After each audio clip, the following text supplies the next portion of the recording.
Maintaining your lawnmower is essential to keep it running smoothly and avoid any unexpected issues. If the starter rope is hard to pull or seems stuck, it could be because the engine flywheel brake is engaged or the mower blade is dragging in the grass. To fix it, bring the flywheel brake all the way down and clear the underside of the mower of excessive clippings. If your mower won't start, check that the gas tank is not empty and drain any old gas. You may also need to clean or replace the spark plug, air filter, or fuel filter. If you lose power in the middle of mowing, it could be due to a dirty air filter, cutting tall grass, or a buildup of clippings and debris. Clean or replace the air filter and clean the underside of the mower deck. If your mower is struggling to cut grass, it may have a buildup of clippings and debris.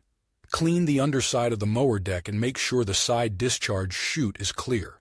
If the blade is dull, bent, or loose, sharpen or replace it. If your mower is smoking, it could be due to an overfilled oil chamber or oil leakage into the exhaust muffler. In most cases, it's not serious, but if you're experiencing lighter colored smoke or difficulty keeping the mower running, it's best to seek professional help. Remember, for more complex issues or when DIY attempts don't work, it's always a good idea to consult a Briggs & Stratton service dealer for professional assistance. They'll get the job done right,